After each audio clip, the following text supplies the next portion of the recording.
दोस्तों, अगर आपको रीट पास करना है तो आप हमसे जुड़े रहिए, क्योंकि पहली बात तो हम फालतू की बातों में समय बर्बाद नहीं करते हैं। दूसरा, हम आपको आसान भाषा में छोटी छोटी ऐसी ट्रिक बताएंगे जिससे आपको पेपर को हल करने में आसानी होगी और आप चीज़ों को कभी नहीं भूलोगे। तो चलिए, बिना टाइम वेस्ट किए सीधा प्रैक्टिस करते हैं। दोस्तों, ये प्रश्न है 2022 के ईबीएस के। पहला है, राजस्थान में कौन से लोक देवता का संबंध लाछा गुजरी की प्रार्थना से है? दोस्तों, ऑप्शन है गोगा जी, दूसरा है रामदेव जी, तीसरा ऑप्शन है पाबू जी या तेजा जी। दोस्तों, इसका सही जवाब ऑप्शन डी है, तेजा जी। ऐसा माना जाता है कि तेजा जी जब अपनी ससुराल जा रहे थे तो रास्ते में उन्हें लाछा गुजरी मिली और उन्होंने प्रार्थना की कि उनकी जो गाय खो गई हैं उन्हें ढूंढने में तेजाजी मदद करें, और तेजाजी ने उनकी गाय ढूंढने में मदद करी। दोस्तों, आप इसको ऐसे याद रख सकते हैं कि तेजाजी ससुराल जा रहे थे, ससुराल जाते समय उन्हें लाछा गुजरी मिली यानी उनकी साली मिली, और साली ने प्रार्थना की किससे? जीजाजी से, यानी तेजाजी जीजाजी। इसका सही जवाब ऑप्शन डी है, तेजाजी। अगला है, सड़क मार्ग यातायात के साधनों के सही समूह को चुनिए। पहला है जीप, स्कूटर, नाव। दोस्तों, नाव पानी में चलती है, साइकिल, कार और जेट, जेट आसमान में उड़ता है, बस, ट्रक और ई रिक्शा। दोस्तों, इसका सही जवाब आपको मिल गया होगा। पता नहीं एग्जामिनर क्या खा के आया था, बैलगाड़ी, ऊंट और फ्लाइंग कार। दोस्तों, कितने लोगों ने फ्लाइंग कार देखी है? आप हमें कमेंट बॉक्स में बताएंगे। अगला प्रश्न है, किस रोग के कारण रक्त में प्लेटलेट्स की संख्या कम हो जाती है? दोस्तों, ये तो आपने कभी न कभी अनुभव जरूर किया होगा। ऑप्शन है चिकन पॉक्स के कारण, मधुमेह के कारण, अमीबाइसिस के कारण या डेंगू के कारण। दोस्तों, इसका सही जवाब ऑप्शन डी है। हर इंसान ने या तो उसको डेंगू हुआ होगा या उसके आसपास के लोगों को। ये चीज़ें हमेशा आपने कहीं ना कहीं सुनी जरूर होंगी। अगला है, निम्नलिखित में से किसको राजस्थान का मैनचेस्टर कहा जाता है? ऑप्शन है जयपुर को, भीलवाड़ा को, नागौर को, ब्यावर को। दोस्तों, इसका सही जवाब है ऑप्शन बी, भीलवाड़ा को। दोस्तों, इसको याद रखने के लिए आप इसे ऐसे याद रख सकते हैं, मैनचेस्टर मतलब यानी कोई विख्यात होता है, कह देते हैं लठ गाड़ दिया, यानी भील गाड़ दिया। इसको आप ऐसे याद रख सकते हैं, मैन माने एक आदमी ने भील गाड़ दिया। इसका सही जवाब ऑप्शन बी है, भीलवाड़ा, मैनचेस्टर। अगला है, सोना दुर्ग का कहाँ स्थित है? ऑप्शन है दोस्तों, सोनार दुर्ग है ये। सोनार दुर्ग कहाँ स्थित है? ऑप्शन है जैसलमेर में, जयपुर में, भरतपुर में या राजसमंद में। दोस्तों, इसका सही जवाब ऑप्शन ए है, जैसलमेर।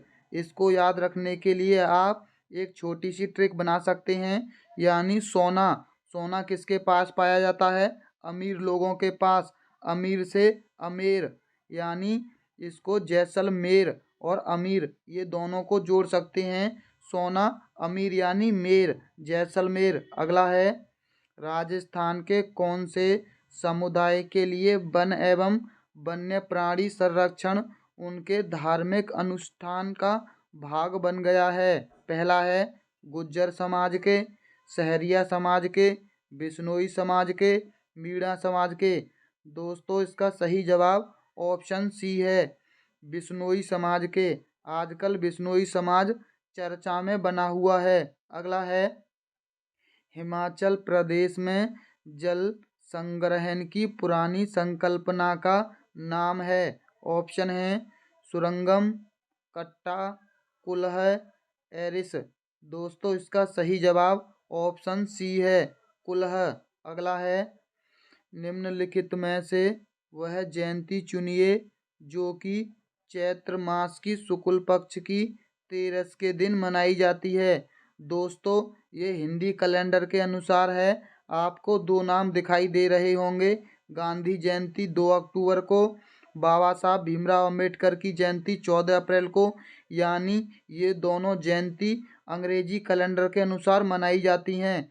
इसका सही जवाब है ऑप्शन ए, महावीर जयंती। अगला प्रश्न है, नमामि गंगे अभियान का शुभारंभ कब किया गया? दोस्तों ये प्रश्न 2022 में पूछा गया था। ऐसा नहीं है कि पुरानी चीज़ें नहीं पूछी जाती हैं। ऑप्शन हैं 2011 में, 2012 में, 2013 में, 2014 में। दोस्तों ये मोदी सरकार ने आरंभ किया था, यानी 2014 में। 2014 से पहले मोदी की सरकार नहीं थी। अगला है, मगरमच्छ प्राणी जगत के किस संवर्ग का है? ऑप्शन है पक्षी, सरीसृप, जल स्थलचर या मत्स्य। दोस्तों ये है सरीसृप। सरीसृप में आते हैं जो भी रेंगने वाले जानवर हैं, जैसे सांप, छिपकली, इस तरह के मगरमच्छ, इस तरह के जितने भी जीव हैं वो सरीसृप होते हैं। अगला है, सूर्य नगरी किसका नाम है? ऑप्शन हैं जयपुर का, या जैसलमेर का, बाड़मेर का, या जोधपुर का। दोस्तों आप इसका सही जवाब ऑप्शन डी है, जोधपुर। इसको याद रखने के लिए आप इसे ऐसे याद रख सकते हैं, जोधाबाई राजस्थान की सबसे सुंदर थी, यानी उनके अंदर सूर्य जैसी चमक थी। जोधाबाई के अंदर सूर्य जैसी चमक थी। इसका सही जवाब ऑप्शन डी यानी जोधपुर सूर्य नगरी है। अगला है, निम्नलिखित को सुमेलित कर तथा सही विकल्प का चयन करें। दोस्तों एक तरफ हार्मोन दे रखे हैं और उनके कार्य दे रखे हैं, इनका मिलान करना है। वृद्धि हार्मोन का होता है दोस्तों अंगों में वृद्धि प्रेरित करना, यानी इसका सही जवाब आपको एक ही ऑप्शन से मिल गया। ऑप्शन सी इसका सही जवाब है। और भी चेक कर लीजिए। इंसुलिन का होता है रक्त में शर्करा स्तर का नियमन, और टेस्टोस्टेरोन का होता है नर में लैंगिक लक्षणों का नियमन, और प्रोजेस्टेरोन का होता है अंगों में वृद्धि प्रेरित करना। दोस्तों इसका सही जवाब तो आपको पहले से पता ही हो गया। अगला है, खादी के बने वस्त्रों की कीमत पर विशेष छूट कब दी जाती है? 26 जनवरी को, 2 अक्टूबर को, 21 जून को, 5 सितंबर को। दोस्तों इसका सही जवाब है ऑप्शन बी, 2 अक्टूबर को, यानी गांधी जी के जन्मदिन पर। अगला है, पर्वतारोहण के दौरान सांस लेने में कठिनाई का मुख्य कारण है। पहला है खड़ी ढलान, दूसरा है अत्यधिक ठंडा मौसम, तीसरा है कम वायु दाब, चौथा है बर्फीली हवा। दोस्तों इसका सही जवाब है ऑप्शन सी, कम वायु दाब होने के कारण सांस लेने में दिक्कत होती है। अगला प्रश्न है, निम्नलिखित में से कौन पर्यावरण के अजैविक घटक के अंतर्गत आते हैं? पहला है पादप, वायु, जंतु, जीवाणु। दोस्तों अजैविक घटक यानी इसका सही जवाब है ऑप्शन बी, जिसमें सांस नहीं होती है उसे अजैविक घटक बोलते हैं। पादप यानी पेड़ पौधों में सांस होती है, जंतु में होती है, और जीवाणु में यानी जिनमें सांस होती है उन्हें जैविक घटक कहते हैं, और जिनमें सांस नहीं होती उन्हें अजैविक।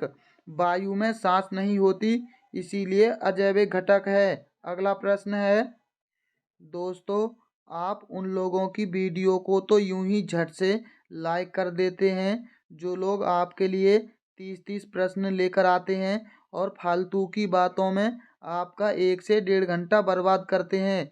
आप उनकी वीडियो को तो यूं ही लाइक कर देते हैं। चलिए हम आपका बिल्कुल भी समय बर्बाद नहीं करते हैं, तो क्या इसके लिए आप हमारी वीडियो को लाइक नहीं करोगे? चलिए वीडियो को लाइक कीजिए, और जो लोग हमारे चैनल पर पहली बार आए हैं चैनल को सब्सक्राइब जरूर कर लेना। निम्नलिखित में से रेशम कीट का भोजन कौन सा है? पहला है शहतूत की पत्तियाँ, दूसरा है जामुन की पत्तियाँ, नीम की पत्तियाँ, आम की पत्तियाँ। दोस्तों, रेशम के कीट को शहतूत के पेड़ पर पाला जाता है और शहतूत की पत्तियाँ उनका मुख्य भोजन होती हैं। अगला प्रश्न है, तम्बाकू में कौन सा एल्केलाइट पाया जाता है? ऑप्शन है कोकेन, कैफीन, निकोटीन, मॉर्फिन। दोस्तों, इसका सही जवाब है ऑप्शन सी, निकोटीन पाया जाता है तम्बाकू में। कैफीन पाया जाता है कॉफी और चाय में। अगला प्रश्न है, रेबीज रोग का कारण होता है? ऑप्शन है वायरस, प्रोटोजोआ, बैक्टीरिया, माइकोप्लाज्मा। दोस्तों, इसका सही जवाब है ऑप्शन ए, रेबीज फैलता है वायरस से। रेबीज जब फैलता है कुत्ते के काटने से, यानी कुत्ता काट लेता है तो वायरस फैल जाता है, यानी रेबीज रोग वायरस के कारण फैलता है। अगला है, निम्नलिखित में से कौन सा जल प्रदूषण का मानवीय स्रोत नहीं है? पहला है घरेलू बहिर्स्राव, बहित जल, औद्योगिक वाहित स्राव, ह्यूमनस पदार्थ। दोस्तों, इसका सही जवाब है ऑप्शन डी, ह्यूमनस पदार्थ जल प्रदूषण का मानवीय स्रोत नहीं है। अगला है, जंतु से प्राप्त रेशे का उदाहरण है? पहला है कपास, पॉलिस्टर, नायलॉन, रेशम। दोस्तों, जंतु से प्राप्त है रेशम का कीड़ा और रेशम के कीड़े से ही प्राप्त होती है रेशम। अगला है, मूल्यांकन का मुख्य उद्देश्य क्या है?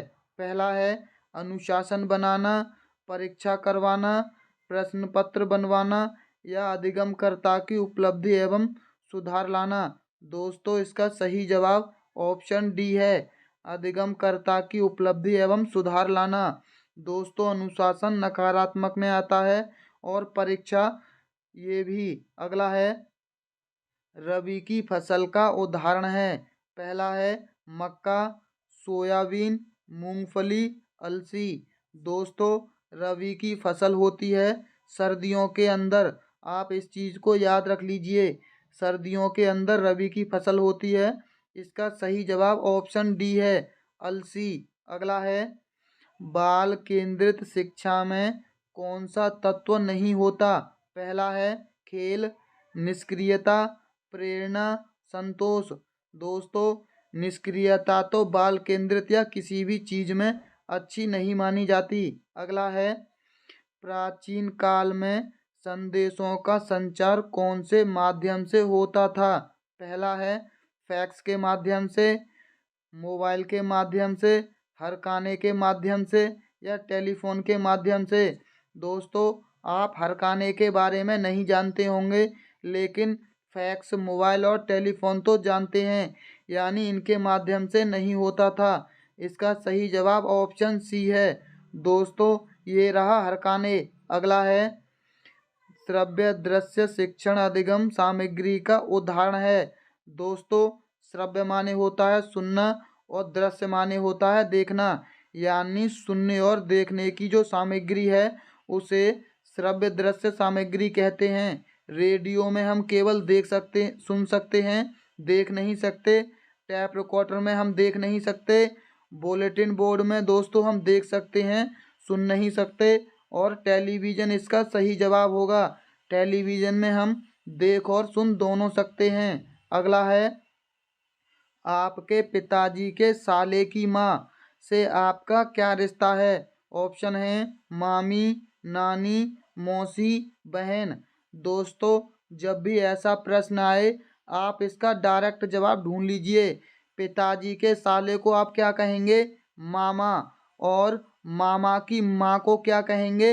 नानी। इसको आप इस तरह से देख सकते हैं। इसका सही जवाब ऑप्शन बी होगा, नानी। अगला है, फूल डोल का मेला कहाँ लगता है?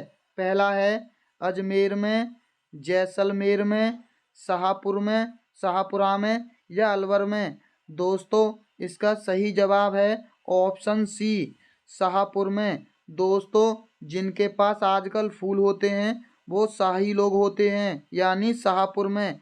अगला है, निम्नलिखित में से कौन सा सूर्य का निकटतम ग्रह है?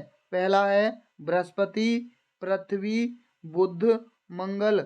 दोस्तों इसका सही जवाब है ऑप्शन सी, बुध सबसे नजदीक है सूर्य के।